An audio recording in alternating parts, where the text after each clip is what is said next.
Hey parents! You're listening to the Project Parenthood podcast. I'm your host, Dr. Nanika Coor, clinical psychologist and respectful parenting therapist. Each week, I'll introduce you to the same respectful parenting practices that I use to help parents repair and deepen connections with their children. You'll get tips for cultivating more parental self-compassion, more cooperation from your kids, and more joy, peace, and resilience in your relationship with them. In today's episode, I'm talking about how to help your child understand and use manners, politeness, and consideration for other people. Stick around till the end to learn how to respond when your child demands something of you without adding, please. Adults can get really triggered by the fact that their small children aren't picking up on what can seem like obvious social cues. Parents want to know when their child will reliably and consistently start to say things like please, thank you, and pardon me. It's common for parents to view child behavior through the lenses of adult-to-adult interactions. But it doesn't make sense to hold a 4-year-old to the same standard as an adult. Little kids don't always know how to use words to get their needs met. Children don't understand the ramifications of their words and behaviors, or lack of them, or what that might mean in a social and/or cultural context. So how can parents help kids develop consideration for others' feelings, needs, efforts, and personal space? How do kids learn how to follow social norms and cultural codes of conduct? Well, it starts with encouraging age-appropriate empathy. A key component for using appropriate social behavior at the appropriate times is the capacity for empathy. Beginning from a few hours after birth until about 9 months of age, babies can experience contagious crying in the presence of another crying baby. This is called affective empathy, an automatic and reflexive emotional reactivity in the face of someone else's distress. Between the ages of 1 and 3, children begin to show their empathic concern and emotional reactivity to others' emotions in more complex ways, vocally and through their facial expressions and gestures. These displays of concern are rudimentary forms of later prosocial behavior, which are voluntary behaviors that benefit another person. At age 4, kids are just starting to understand and be able to verbally describe another person's perspective. This is the beginning of cognitive empathy development, which continues to develop through adolescence. Kids get better at identifying simple emotions like sadness in others around age 7, and more complex emotions like disgust around ages 10 to 13. Having empathic concern for others is a component of a child's conscience, which are the internal standards a child develops for determining right and wrong behaviors, and which to use when. A child's conscience is shaped by their reflective emotions experienced in response to real or imagined consequences of their behavior, their capacities for self-control, and the parental values and standards that kids allow themselves to be influenced by. The desire to modify their behavior due to its effect on others depends on your child having empathic concern toward others, and the desire to change a behavior to avoid displeasing or disappointing a parent, teacher, or peer depends on your child being able to recognize and care about someone else's emotions. So here are some parenting practices that enhance the development of empathy. Responding with warmth and sensitivity to your child's emotional cues and needs, which models emotional responsivity. Encouraging open communication about emotions to increase emotional vocabulary and comprehension. Positive verbal acknowledgement of your child's spontaneous prosocial behavior, like helping, sharing, and cooperating, and empathic responding to others. But don't give material rewards, which decrease prosocial behaviors if you don't give the reward. Another way to enhance the development of empathy is to encourage attention to facial microexpressions that signal distress, which helps with emotional recognition. And finally, linking others' emotional expressions to the situations in which they occur. Invite kids to help. Joining in with parents to do pro-social activities together can also increase your child's likelihood of using pro-social behaviors with others. Invite your child to participate in household chores and caring for other family members. As young as 13 months, or whenever your child starts walking on their own, you can invite your child to, quote-unquote, help you wipe the table or sweep the floor. The goal isn't for them to do the task efficiently. It's to learn that the task exists, and a little bit about what it feels like to be an active and important participant in the family. Model graciousness.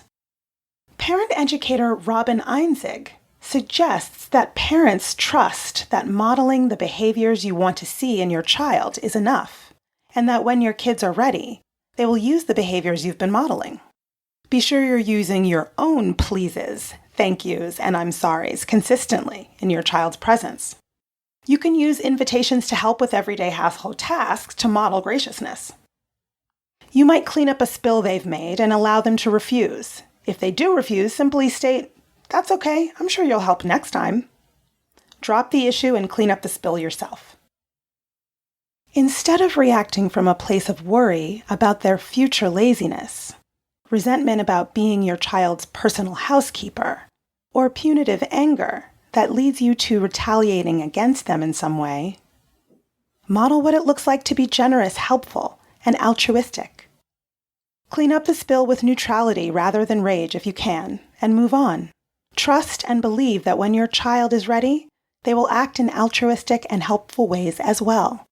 Explain the social importance and expectation of manners. When you're reading books or consuming other media with your child where someone is using good or bad manners, point it out. Take these opportunities to talk about how a character's manners helped or hindered them socially. Let kids know why you're doing or saying certain things. That manners convey connection, respect, and consideration for others, and shows your friendliness or kindness. This can also be done proactively. Before heading to the playground, you can tell your child that you might run into some neighbors on the way who may say hello to you both, and when people say hello to us, they're expecting that we'll say hello in return. You can ask your child ahead of time if they'd prefer to say hello with their words, a wave, or a high five, or if they'd rather you just say hello. These kinds of conversations give kids a window into someone else's perspective. Share 2 kind things each day. Start a 2 kind things practice with your child. At dinner time or bedtime, each person states 1 kind thing they did for someone else that day, and 1 kind thing someone else did for them, and how they showed their appreciation for it. If your child can't think of anything, just offer your own 2 kindnesses, or perhaps a kindness you saw them give or receive. Challenge yourself. For this week's parenting challenge, try to model graciousness when your child omits the language of social niceties. Without shaming your child or withholding something they want until they say the quote-unquote magic words, gently give them a replacement phrase they might use in the future. Here are some examples to get you started. I want milk. You want a glass of milk, please? Sure. Child, to restaurant server. I want lemonade. Parent, to server, with a gentle hand on the child's back. She'd like some lemonade, please. Child, rips open a gift that Auntie has just given them, tosses it aside, and asks for the next gift. Parent, to Auntie, with a gentle hand on the child's back. Thanks so much for the toy, Auntie. Your child accidentally bumps into Sam, who falls down. You, to Sam. I'm so sorry that happened, Sam. Are you okay? You, to your child. You bumped into Sam, and he fell down. That hurt his body, and now he's crying. Let's see what we can do to help him feel better. So try those things and let me know how it goes. Encourage and model empathy, altruism in the moment, and proactively. Even role-playing games where you get to play an unruly, ill-mannered character who eventually figures out that being kind and polite is a better way to connect with others, and to have others interested in being connected with you. Very young children are only at the beginning of their many-year journey of learning how to be a functioning person in the social world. They're muddling through how to be with each other and what it's like to have an impact on one another. They need many bite-sized bits of information about navigating social situations and understanding social expectations. Think about teaching manners as a long game. You're going to have thousands of chances to have one-sentence conversations about appropriate social behavior. So call up your patience and compassion and let your kids know how manners help make social interaction so much smoother. I hope that's helpful. You can learn more about my work with parents at www.brooklynparenttherapy.com and on Instagram at BKParents. If you have more questions about your child using good manners, or any other parenting questions or stories, leave me a message at 646-926-3243, and be sure to let me know if it's okay to use your voice on the show. Or send an email to parenthood@quickanddirtytips.com. And don't forget to subscribe to Project Parenthood on Apple Podcasts, Spotify, or wherever you listen to podcasts. Catch you next week. Project Parenthood is a Quick and Dirty Tips podcast. It's audio engineered by Dan Feierabend, with script editing by Adam Cecil. Our podcasting and advertising operations specialist is Morgan Christensen. Our assistant manager is Emily Miller. Our marketing and publicity assistant is Davina Tomlin. And our intern is Brendan Pika. That's all for this episode. Catch you next week.